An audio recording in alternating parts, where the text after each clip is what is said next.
안녕하세요. 오늘은 해외여행에서 꼭 필요한 실시간 외국어 통역 꿀팁과 여행 후에도 반드시 기억해야 할 개인정보 보안 습관까지 함께 나눠드리려고 합니다. 저도 나이가 들수록 낯선 환경에서 말이 막히면 참 불안해지더라고요. 그래서 오늘은 실제 경험담을 곁들여 어떻게 하면 언어 장벽 없이 편안하게 여행할 수 있을지 하나씩 알려드리겠습니다. 혹시 여러분도 외국에서 물 한 잔 주문하는 것조차 두려워해 본 적 있으신가요? 이제 그런 걱정은 끝입니다. 작은 준비 하나로 자신감 넘치는 여행이 가능하거든요. 해외에 나가면 가장 두려운 순간이 있습니다. 바로 말을 걸어오는 외국인 앞에서 머릿속이 하얘지는 순간이죠. 물 한 잔도 못 사고 화장실 위치도 묻지 못할 때 갑자기 답답하고 불안해집니다. 평소 한국에서는 그렇게 말을 잘하던 분들도 외국에만 나가면 입이 떨어지지 않는 경우가 많아요. 그 원인은 단순합니다. 말이 막히면 몸은 굳고 마음은 더 위축되기 때문입니다. 여행의 즐거움은 사라지고 두려움만 커지게 되죠. 특히 우리 세대는 학창 시절에 영어를 체계적으로 배우지 못한 분들이 많아서 더욱 그런 두려움이 클 수밖에 없습니다. 제가 아는 박영자님은 72세의 활기찬 분인데 얼마 전 딸과 함께 파리 여행을 다녀오셨어요. 그런데 첫날 호텔 근처 카페에서 이런 일이 있었습니다. 아침 식사를 하려고 들어갔는데 메뉴판이 모두 프랑스어로 되어 있더라고요. 그분은 한참을 고민하다가 커피를 주문하려고 했지만 입이 떨어지지 않았습니다. 손짓발짓을 해도 직원이 이해를 못하는 것 같아서 점점 얼굴이 빨개졌어요. 딸이 미안해하며 대신 주문하려고 하자 그분은 더욱 속상했습니다. 평생 아이들을 키우고 살림을 꾸려온 자신이 커피 한 잔 못 시키는 게 너무 창피했거든요. 그때 딸이 스마트폰을 꺼내더니 뭔가를 켜고 박영자님께 말씀드렸어요. 그냥 하고 싶은 말을 한국어로 해보라고요. 박영자님이 조심스럽게 뜨거운 커피 한 잔 주세요라고 말하자 신기하게도 휴대폰에서 프랑스어가 나왔습니다. 직원이 그 소리를 듣더니 밝은 미소를 지으며 커피를 가져다 줬어요. 그 순간 박영자님의 얼굴에도 환한 웃음이 번졌습니다. 두려움이 사라지고 자신감이 생겼다고 하시더라고요. 그날 이후 그분은 여행 내내 스마트폰 통역기를 활용해서 쇼핑도 하고 길도 묻고 심지어 현지인과 간단한 대화까지 나누셨어요. 귀국하실 때는 이렇게 말씀하시더라고요. 왜 진작 이런 좋은 기능이 있는 줄 몰랐을까? 덕분에 여행이 정말 즐거웠다고요. 해결책은 정말 단순합니다. 스마트폰 하나만 준비하면 됩니다. 번역 앱을 켜고 내가 하고 싶은 말을 자연스럽게 말하기만 하면 단 1초 만에 외국어로 바뀝니다. 마치 통역사가 옆에 있는 것처럼 말이에요. 실천 팁은 두 가지입니다. 첫째, 여행 전에 휴대폰에 통역 앱을 반드시 설치해 두세요. 구글 번역이나 파파고 같은 앱들이 무료로 제공되니까 부담 없이 받으실 수 있어요. 둘째, 집 근처 카페나 시장에서 연습해 보시면 훨씬 자연스러워집니다. 처음엔 어색해도 몇 번 해보시면 금세 익숙해지실 거예요. 이제 기본적인 통역은 할 수 있게 되었지만 더 걱정되는 상황이 있습니다. 낯선 나라에서 갑자기 아프거나 문제가 생겼을 때예요. 단순한 주문이 아니라 복잡한 상황을 설명해야 할 때는 어떻게 해야 할까요? 그 원인은 의사소통 부재에 있습니다. 병원이나 경찰서에서 한마디도 못하면 도움을 제때 받기 어렵습니다. 특히 응급 상황에서는 시간이 생명인데 말이 안 통해서 치료가 늦어진다면 정말 큰일이죠. 김정수 씨는 68세로 평소 건강한 편이셨는데 아내와 함께 간 베트남 여행에서 예상치 못한 일이 벌어졌습니다. 여행 3일째 되던 날 아내가 갑자기 열이 오르고 배가 아프다고 하시더라고요. 처음엔 가벼운 체증인 줄 알았는데 시간이 갈수록 아내의 상태가 나빠졌어요. 김정수 씨는 다급한 마음에 호텔 프런트에 달려가서 병원을 가야 한다고 했지만 직원들이 영어를 못하더라고요. 손짓발짓으로 아내가 아프다는 걸 표현했지만 정확히 어떤 증상인지 어떤 병원에 가야 하는지 제대로 전달이 안 됐습니다. 시간만 흘러가고 아내는 점점 더 힘들어했어요. 그때 김정수 씨가 생각난 게 출국 전에 아들이 알려준 구글 번역기였습니다. 평소엔 사용해 본 적이 없었지만 급한 상황이니까 한번 해보자 싶어서 앱을 켰어요. 그런데 일반 번역 모드로는 한 번에 한 마디씩만 번역이 되더라고요. 복잡한 상황을 설명하기엔 너무 답답했습니다. 우연히 대화 모드라는 걸 발견했는데 이걸 켜니까 완전히 달랐어요. 김정수 씨가 한국어 통역 가능한 분을 불러주세요라고 말하자 즉시 베트남어로 바뀌었습니다. 그뿐만 아니라 베트남 직원이 대답하는 말도 바로 한국어로 들을 수 있었어요. 직원이 상황을 이해하고 근처 종합병원으로 택시를 불러줬습니다. 병원에 도착해서도 이 대화 모드가 정말 유용했어요. 의사에게 아내의 증상을 자세히 설명할 수 있었거든요. 언제부터 아팠는지, 어떤 음식을 먹었는지, 평소 복용하는 약이 있는지까지 모든 걸 정확히 전달했습니다. 다행히 급성 장염이었고 적절한 치료를 받아서 아내는 금세 회복됐어요. 김정수 씨는 나중에 이렇게 말씀하시더라고요. 만약 그때 대화 모드가 없었다면 아내가 어떻게 됐을지 모르겠다고요. 정말 생명을 구한 기능이었다면서요. 이 기능은 정말 강력합니다. 설치만 해두면 내가 말한 한국어가 바로 외국어로, 상대방의 외국어는 곧바로 한국어로 번역됩니다. 긴급 상황에서 생명을 구할 수 있는 도구가 되는 거예요. 마치 전문 통역사가 24시간 함께 있는 것과 같죠? 혹시 여러분도 해외에서 갑작스런 상황이 생겼을 때를 대비해 미리 준비해 두시면 어떨까요? 실천 팁은 이렇습니다. 첫째, 출국 전에 자주 가는 나라 언어를 앱에 꼭 등록해 두세요. 미리 언어를 설정해 두면 현지에서 훨씬 빠르게 사용할 수 있어요. 둘째, 위급할 때 당황하지 않으려면 가족과 함께 대화 모드를 미리 연습해 보세요. 평상시에 익숙해져야 정말 필요할 때 자연스럽게 사용할 수 있거든요.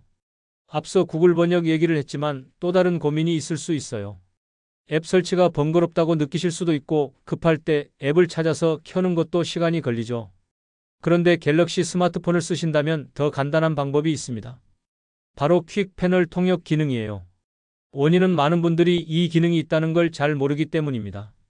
이미 휴대폰 안에 들어있는 기능인데 숨겨져 있으니까 사용하지 못하는 경우가 많아요. 정말 아까운 일이죠. 정미라 씨는 70세의 교사 출신이신데 퇴임 후 첫 해외여행으로 뉴욕을 다녀오셨어요. 평생 교육에만 전념하시느라 여행 한번 제대로 못 다니셨는데 자식들이 용돈을 모아서 선물해준 여행이었죠. 그래서 더욱 소중하고 즐거운 여행으로 만들고 싶으셨어요.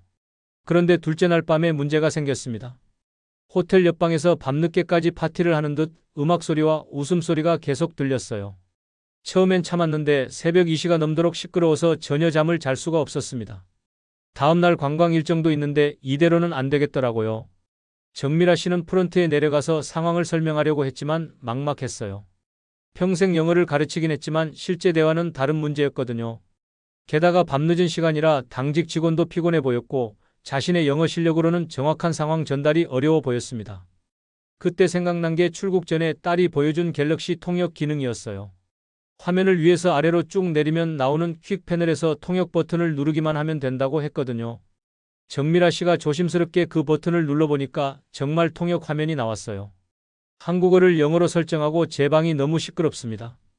옆방에서 파티를 하는 것 같은데 방을 바꿔주시겠습니까? 라고 천천히 말씀드렸어요. 그러자 또렷한 영어 발음으로 번역이 나왔습니다. 직원이 즉시 상황을 이해하고 미안하다며 조용한 방으로 옮겨졌어요. 새로운 방은 정말 조용했고 그날 밤은 푹 잘 수 있었어요. 다음 날부터는 자유의 여신상도 보고 브로드웨이 뮤지컬도 감상하며 정말 즐거운 여행을 이어갈 수 있었습니다. 정미라 씨는 귀국 후에 이렇게 말씀하시더라고요. 그 작은 기능 하나가 전체 여행을 살렸다고요. 갤럭시 통역의 장점은 또 있어요. 언어팩만 미리 받아두면 인터넷이 없어도 사용할 수 있거든요. 와이파이가 불안정한 곳이나 데이터가 부족할 때도 걱정 없이 쓸 수 있는 거죠. 게다가 이어폰과 연동해서 통역 내용을 바로 들을 수도 있어서 훨씬 편리합니다. 여러분의 휴대폰에도 이런 유용한 기능이 숨어 있을지 모르니까 한번 확인해 보시면 어떨까요? 실천 팁은 두 가지입니다. 첫째, 퀵 패널에서 통역 아이콘을 고정해 두세요. 자주 사용하는 아이콘들과 함께 배치하면 급할 때 빨리 찾을 수 있어요. 둘째, 호텔이나 식당 상황을 미리 떠올리고 짧게 연습해두면 도움이 됩니다.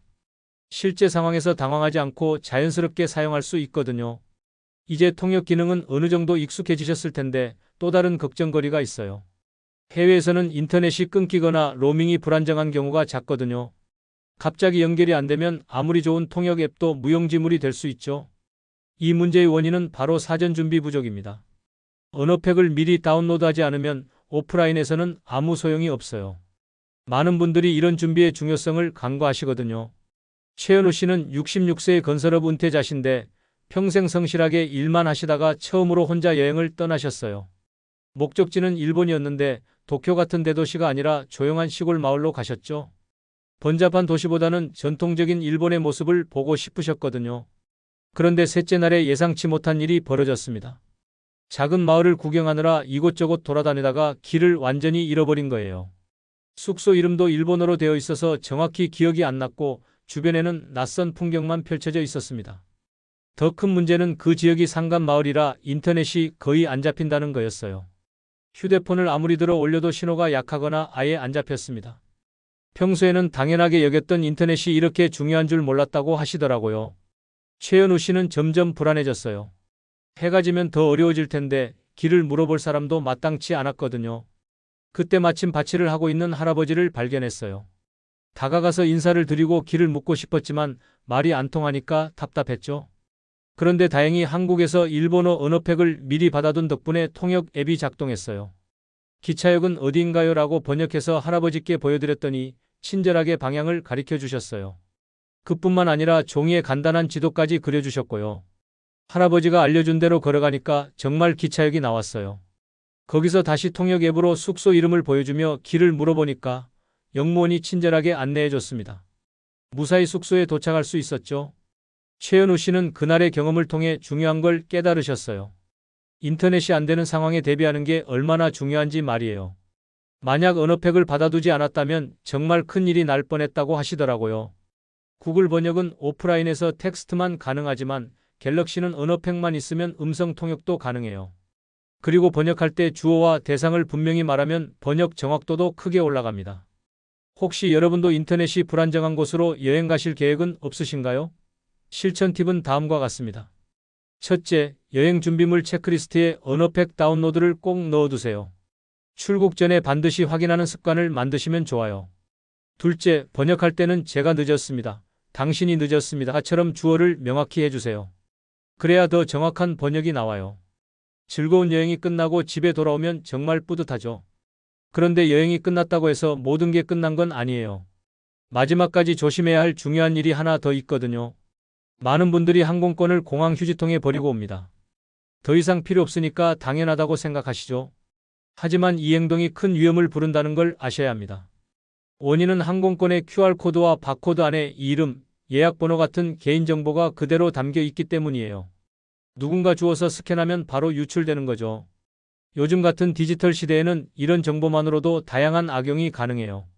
이영호 씨는 74세의 공무원 출신이신데 정년 퇴임 후 부인과 함께 유럽 여행을 다녀오셨어요. 정말 즐거운 여행이었고 무사히 귀국해서 기분이 좋으셨죠? 인천공항에서 나오면서 가방을 정리하다가 항공권이 나왔는데 이제 필요 없다 싶어서 공항 휴지통에 버리려고 하셨어요. 그런데 마침 배웅 나온 손자가 그걸 보고 잠깐만 할아버지라고 말렸어요. 요즘 항공권에는 개인정보가 많이 들어있다면서 그냥 버리면 안 된다고 하더라고요. 이영호 씨는 처음엔 무슨 소리냐고 하셨지만 손자가 자세히 설명해 주니까 깜짝 놀라셨어요. 손자가 스마트폰으로 항공권의 QR코드를 스캔해 보여드렸는데 정말 놀라운 일이 벌어졌어요. 이름은 물론이고 여권번호, 예약번호, 심지어 좌석번호까지 모든 정보가 그대로 나타났거든요. 이영호 씨는 그제서야 사태의 심각성을 깨달으셨죠. 손자가 더 자세히 설명해줬어요. 이런 정보를 악용하면 항공사 홈페이지에 들어가서 예약을 취소할 수도 있고 개인정보를 이용해서 다른 나쁜 일을 할 수도 있다고요. 특히 해외여행을 다녀왔다는 정보까지 알 수 있으니까 집이 비어있다는 걸 확인하고 범죄에 악용할 가능성도 있다고 했어요. 이영호 씨는 정말 아찔했다고 하시더라고요. 만약 손자가 말리지 않았다면 그냥 버렸을 텐데 그러면 어떤 일이 벌어졌을지 모른다고요. 그날 이후로는 항상 검정펜으로 코드를 지우거나 잘게 찢어서 버리신다고 해요. 실제로 해외에서는 이런 항공권 정보 도용 사건이 종종 발생해요. 특히 관광지 공항 휴지통을 뒤져서 정보를 빼내는 조직적인 범죄도 있다고 하거든요. 우리가 생각하는 것보다 훨씬 심각한 문제예요. 해결책은 간단합니다.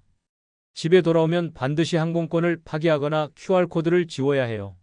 작은 습관이지만 개인정보를 지키는 큰 방패가 됩니다. 번거로울 수 있지만 안전을 위해서는 꼭 필요한 일이에요.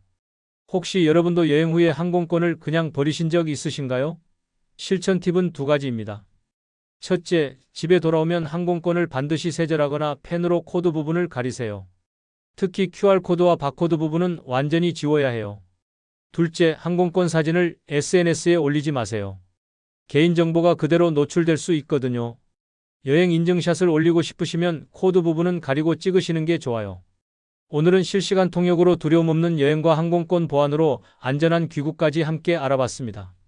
처음엔 외국어 때문에 불안했지만 작은 준비만 잘하면 충분히 안도와 자신감을 얻을 수 있다는 걸 확인하셨죠? 기술의 발전 덕분에 우리도 이제 언어 장벽 없이 세계 어디든 갈 수 있는 시대가 됐어요. 나이가 많다고 외국어를 못한다고 포기할 필요는 전혀 없습니다. 스마트폰 하나만 있으면 충분하거든요. 다만 편리함과 함께 보안에도 신경을 써야 한다는 점도 잊지 마세요. 즐거운 여행의 마지막까지 안전하게 마무리하는 게 진짜 완벽한 여행이니까요.